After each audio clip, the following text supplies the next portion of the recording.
aproximadamente. ¿Cómo lo haremos este 2023?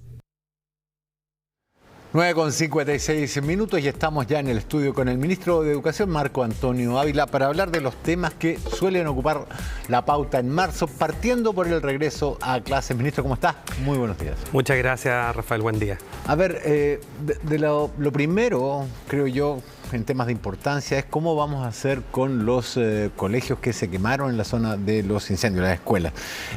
¿Van a tener el mismo cronograma de entrada a clases, las mismas exigencias que el resto de los alumnos?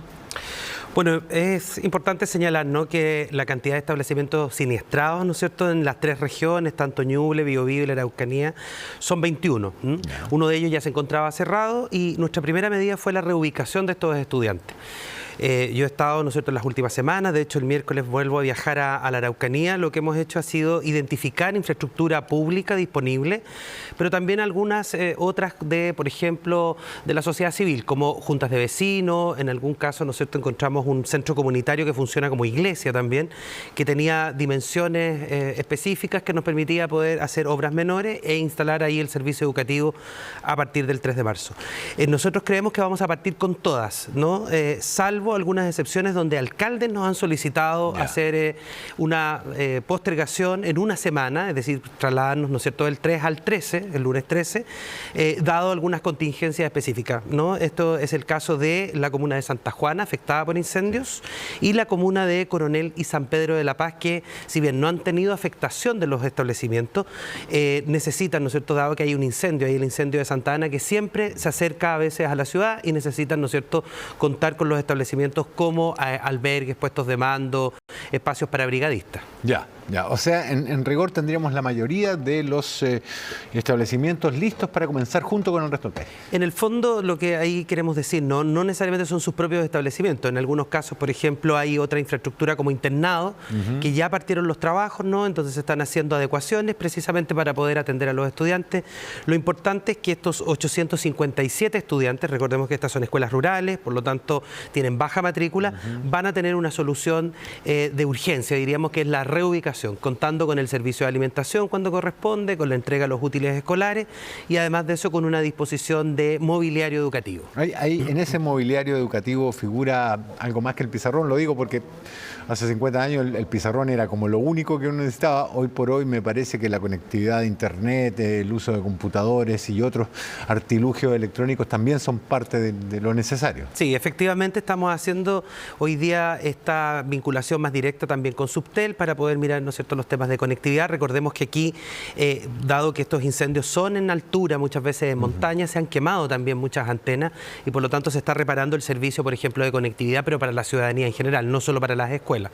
Ahora, esta primera medida tiene que ir acompañada de otra segunda, ¿no?, que es, en algunos casos, la solución modular, que siempre está abierta, ¿no?, la posibilidad de hacerlo, pero también nos hemos comprometido a avanzar rápidamente con los diseños definitivos de los establecimientos. Eso quiere decir levantar el proyecto arquitectónico con tal de ojalá llegar, ¿no es cierto?, al segundo semestre o a fin de año, ya con el diseño arquitectónico, la mecánica de suelo, en el fondo toda esta la preparación previa, ¿no?, para poder hacer la construcción definitiva.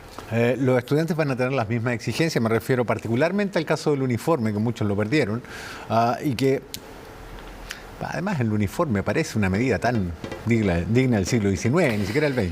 Sí, aquí es bien importante señalar, yo creo que para que sepan, ¿no es cierto?, los sostenedores y también los directivos escolares, que siempre las medidas que están asociadas a los establecimientos son de definición del propio establecimiento. Es decir, si el Consejo Escolar, que es un órgano de gobernanza dentro de las escuelas, ¿no?, donde participan padres, madres, apoderados, cuidadores, profesores, asistentes, hacen una conversación y definen, por ejemplo, que el uniforme va a ser simplificado y va a ser un buzo azul con una polera blanca, bienvenido, ¿no? Y efectivamente el Ministerio de Educación no genera más que orientaciones generales, que son muy antiguas. Puede recomendar, digamos. En el fondo hay un decreto que lo que establece es el tradicional pantalón gris, camisa blanca, el jump, o sea, de ahí no hemos salido hace muchos años. Sin embargo, la definición última está en el establecimiento y por eso que nosotros invitamos siempre a los directivos escolares y a los sostenedores a evaluar las condiciones, por ejemplo, económicas, a entender, por ejemplo, que este es un año de no de recesión, pero sí, ¿no es cierto?, de estrechez económica, hay inflación.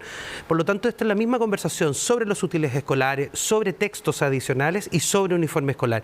Hay que contemplar la realidad de las comunidades y a partir de eso tomar decisiones que vayan en beneficio. Lo importante es que el servicio educativo pueda darse, ¿no es cierto?, en plenitud, sin estas exigencias que muchas veces las podemos entender incluso como anexas de alguna manera al proceso educativo. Y algunas bastante legítimas como pedir artículos de cierta marca o uniformes de cierta marca, que ya parece estar en retirada, pero que, digamos, fue una perversa costumbre durante mucho tiempo. Sí, no se puede. La verdad es que hoy día existe orientación muy clara respecto de esto por la Superintendencia de Educación. No se pueden exigir ni marcas ni proveedores específicos de ningún tipo. Y si bien los establecimientos podemos solicitar una lista de útiles escolares, si la familia tiene dificultades económicas y no llega con la lista de útiles en la fecha, la comunidad no puede privar al estudiante, ¿no es cierto?, del servicio educativo. Es decir, nadie puede ser suspendido ni enviado a la casa, ni tampoco, ¿no es cierto?, generarse una situación de menoscabo, ¿no?, en términos del servicio educativo. La misma situación ocurre con el uniforme. Nosotros ahí siempre hemos sido muy claros de invitar a las familias a primero dialogar con las comunidades, en este caso con los directores, las directoras, y luego, ¿no es cierto?, si esto no tiene buenos resultados, poder hacer una denuncia respectiva en la Superintendencia de Educación. Para eso, www.supereduc.cl, ubicar el banner de denuncia y poder, ¿no es cierto?, establecer ahí cuáles son los antecedentes de esto. Lo llevo un tema más de visión estratégica de la educación y la polémica que se armó sobre educación sexual, algo que, discúlpeme, pero yo vengo viendo desde el año 90 y algo, con las famosas jornadas de orientación afectiva y sexual, y que ya despertaron polémica e incluso algunos actos bastante ilegítimos en aquella época. ¿Vamos a tener en algún momento una suerte de educación sexual afectiva, integral, que sea un plan común para todos los estudiantes de este país? Yo entiendo que las familias tienen el derecho último de educar a sus hijos, pero también entiendo que hay que tener un piso mínimo de conversación y de educación al respecto. Sí, a ver, aquí es bien importante señalar lo siguiente, ¿no? Nuestro foco el año 2023 y probablemente lo siguiente, ya habíamos partido el año pasado, es la reactivación educativa. Lo que a nosotros nos preocupa hoy día, y para eso hemos puesto todos los esfuerzos y los recursos que tenemos desde la cartera, para primero que los estudiantes vuelvan a las escuelas, ¿no? Tenemos un nivel de desescolarización que es preocupante, no es la más alta de la región ni la que se había presupuestado, de acuerdo, ¿no es cierto?, a los análisis que se hicieron previamente. Sin embargo, nuestra preocupación es la reactivación educativa, que los niños vuelvan a las escuelas, que los niños asistan todos los días, que es otro problema que tenemos, y tercero, que los niños aprendan lo que dicen, ¿no es cierto?, el currículum que tienen que aprender. Luego, eso no significa que la cartera, ¿no es cierto?, no avance también en el programa de gobierno. Por lo tanto, es bien importante señalar, a mí se me ha señalado en estos días lo de las prioridades. La prioridad es la reactivación educativa. Sin embargo, el Ministerio de Educación, ¿no es cierto?, el Ministerio cuenta con equipos bastante grandes que lo que pueden hacer perfectamente es también tener una agenda legislativa que va a ir al Congreso, entre eso, ¿no es cierto?, algunos ajustes a la Ley de Educación Pública, ¿no es cierto?, el sistema de aseguramiento de la calidad, y también un compromiso nuestro es presentar un proyecto de ley marco, ¿no?, de afectividad y sexualidad integral. Ahora, Chile ya cuenta con una ley sobre sexualidad, pero es de salud. Esa ley del Ministerio de Salud, que ya tiene más de 10 años, ¿no?, tiene una implementación en el sector educativo, pero eso hay que de alguna manera ajustarlo, ¿no?, y hacer la combinación con los contenidos curriculares, que son los de alguna manera que podríamos entender para que la ciudadanía entienda los de la biología. Ahora, lo de la biología tiene que estar acompañado con todas estas nociones, especialmente sobre afectividad, y este proyecto va a contar con un proceso prelegislativo tremendamente interesante. Ya han participado más de 500.000 estudiantes y familias y profesores en las jornadas de educación no sexista que hicimos el año 22. Estamos realizando, ¿no es cierto?, también algunos grupos focales, por ejemplo, con autoridades religiosas. Nos hemos juntado con más de 25 autoridades religiosas de distintos credos, ¿no?, y sensibilidades, precisamente para poder entender cuáles son todas las visiones que tienen que allegarse para un buen proyecto. Lo que sí sabemos es que tenemos importantes brechas en términos de educación sexual para los más pequeños, que claramente eso es lo que no promueve, sino que más bien la falta de educación hace que muchas veces los niños sean víctimas de los abusos. Tenemos prácticas sexistas todavía, ¿no? O sea, cuando miramos un femicidio, claramente esa es la parte final. Lo que pasó antes fue una serie de prácticas sexistas que se provocaron probablemente incluso desde la época del colegio. Por lo tanto, se hace necesario, y por eso yo he usado el concepto de alfabetización, pero es una manera de decir, ¿no?, que tengamos un mínimo común en que todos entendamos algo similar en un marco de respeto, sobre todo de los derechos humanos. Muy bien, una última pregunta. Tenemos una disparidad enorme, se me está acabando el tiempo, pero no puedo dejar de preguntarlo, entre las diferentes poderes adquisitivos de los colegios, digamos, producto de la pandemia. ¿Cómo vamos a equilibrar, cómo vamos a nivelar a los alumnos de regiones que no pudieron ir porque las escuelas se cerraron, porque estaban en establecimientos rurales, a los de Santiago, donde eso, por lo menos la conectividad era diferente, a los de mayores recursos, donde prácticamente el desnivel es muy poco con lo que pasó? ¿Qué plan tenemos para eso? Sí, mire, lo primero fue asegurar el presupuesto. Nosotros crecimos este año en un 5,5% nuestro presupuesto.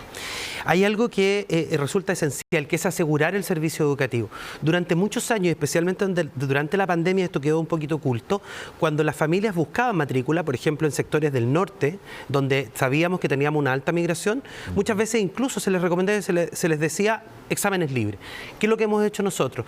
Identificar respuestas para esas familias. Hemos arrendado, por ejemplo, un establecimiento en Alto Hospicio. Estamos instalando soluciones modulares en la costa central, donde también se produjo una migración generalmente de esta zona, ¿no es cierto?, a vivir a lo que conocemos, ¿no es cierto?, como el litoral central.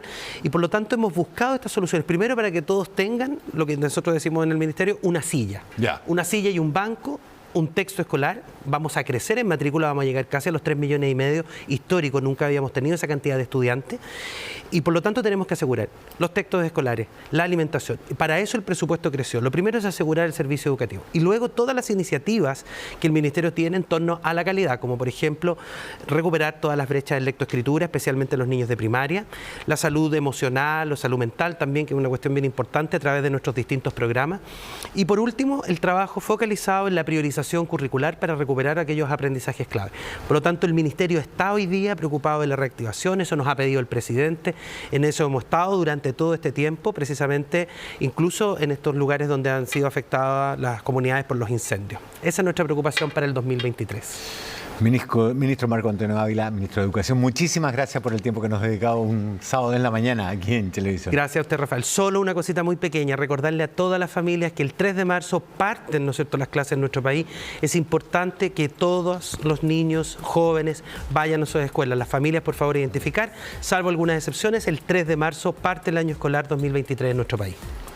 Muy bien, muchas gracias, ministro. Son las 10 de la mañana con 9 minutos y vamos a ir